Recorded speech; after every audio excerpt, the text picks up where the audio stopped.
You promised yourself, "I'm done being used." You meant it. You felt sharp. You went a few weeks reading, planning, saying no to people who drained you. And then someone smiled at you the right way, asked you for just one favor. And you said yes. Same pattern, same trigger, same result. Your wallet is lighter. Your time is gone. And the worst part isn't the money. It's that you saw it coming and still walked into it. This time, it feels different. This time, you don't just feel foolish, you feel cursed. The voice in your head isn't saying, "Try harder next time." It's saying, "If you were actually smart, you wouldn't keep doing this. If you actually understood power, this would be gone by now." So you're watching this because you need to know. Is your struggle proof that you're still naive? Or is it proof that the game itself was never explained to you? Let's look at the fear underneath the failure. It's not just that you lost money again. It's the numbness. You're terrified because you got taken advantage of and you didn't even feel angry this time. You let it happen and moved on too fast, like a man who stopped expecting better. You feel like a fraud, talking about ambition at dinner while quietly checking your bank balance in the bathroom. You think the world is laughing at you because, frankly, you've started laughing at yourself first, just to get there before anyone else does. But I need you to hear something that will sound strange coming from me. If you were truly finished, truly hopeless, you would not be watching this. A man who has given up does not study his wounds. He stops looking at them entirely. Here is the doctrine of struggle, as I understood it watching the courts of Florence devour weaker men for 30 years. A corpse does not get robbed twice. Throw a dead man's purse to the current of a river and watch it sink. It does not resist. It does not float toward shore. It does not try to be found. It simply goes wherever the current decides. Only a living man checks his pockets afterward. Only a living man feels the sting and asks why. The fact that you are still angry at yourself, that is not weakness. That is the first sign that you have not yet been fully tamed by this world. The men who are truly finished, truly conquered, do not get angry anymore. They make peace with being used. They call it humility. They call it being a good person. You are still in the ring, and the ring is ugly. And that is exactly why I am still talking to you.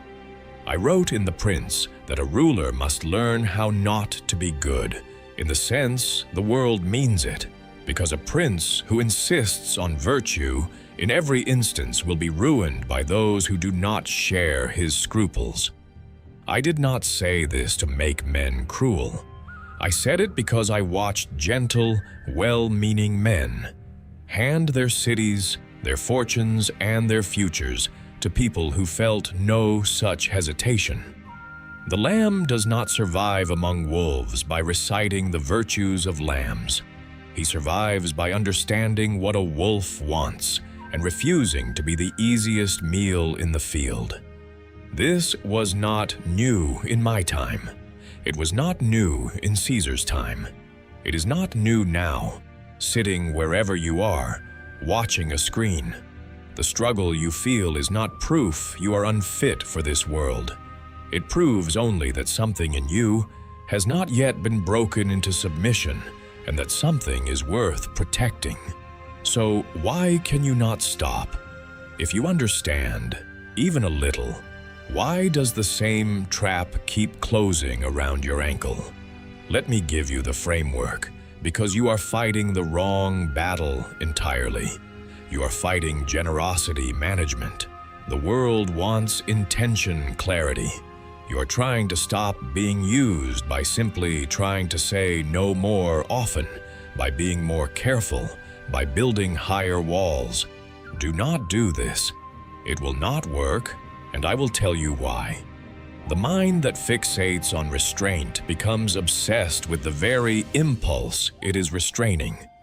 Tell a generous man, "Do not be so generous," and he will spend his whole day thinking about generosity, fighting it, resenting the fight, and eventually collapsing back into the same old habit out of sheer exhaustion.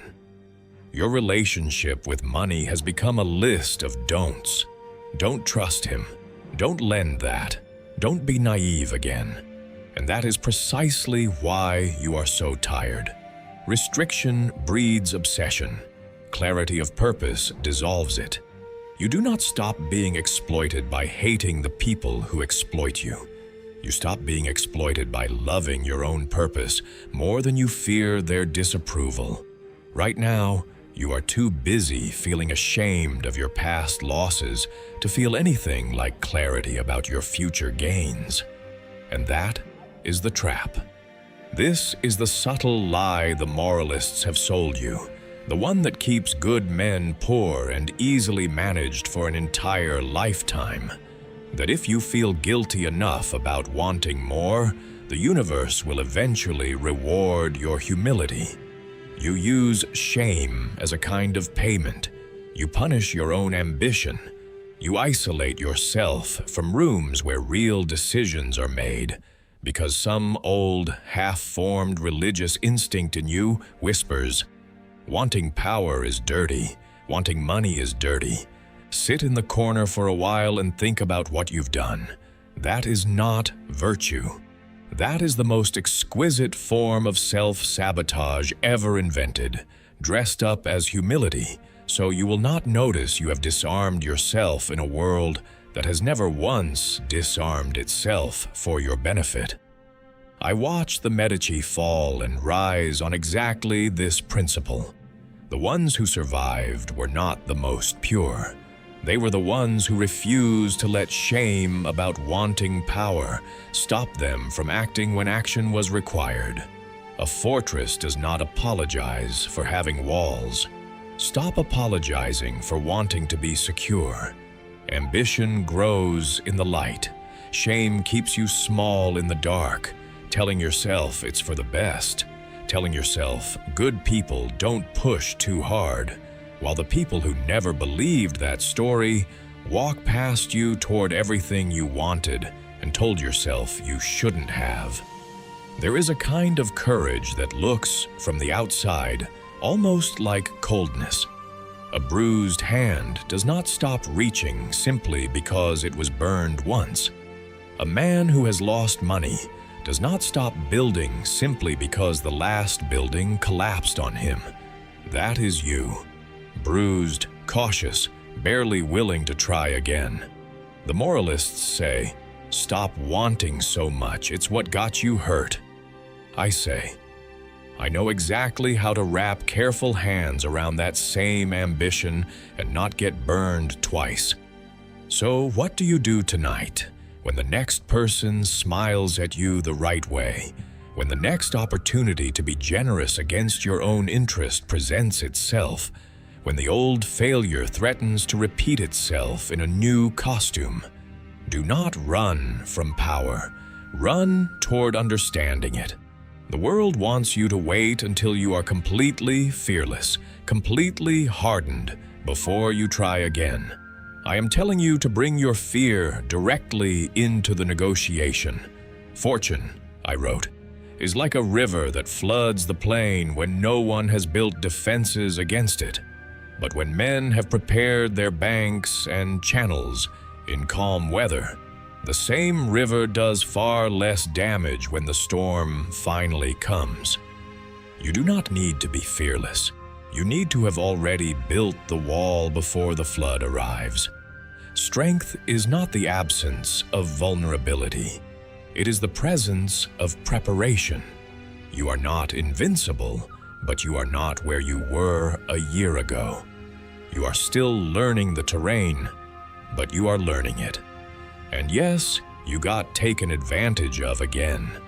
But the question that matters is not whether you fell for it. The question is, whether you are studying exactly how it happened, so the next man who tries it on, you finds a different person standing there than the one who got fooled the last time. Let's break the cycle of isolation right now, because this is the part the moralists never tell you. They want you to think you are the only foolish one, the only one who keeps falling for the same approach, the only one who still hasn't figured out the game. You are not. Every person who has ever built real, lasting security in this world was fooled first, more than once, by people who smiled at exactly the right moment. The difference between them and the man who stays poor his whole life is not that they stopped being fooled. It's that they stopped being ashamed of having been fooled and started taking notes instead.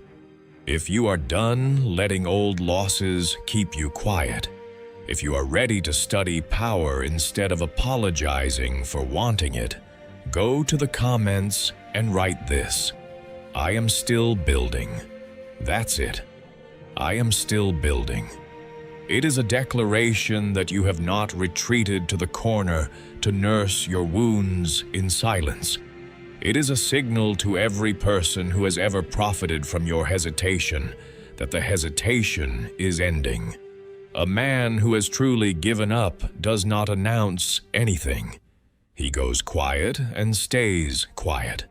You just spoke. So write it down and then go build something with the rest of your day.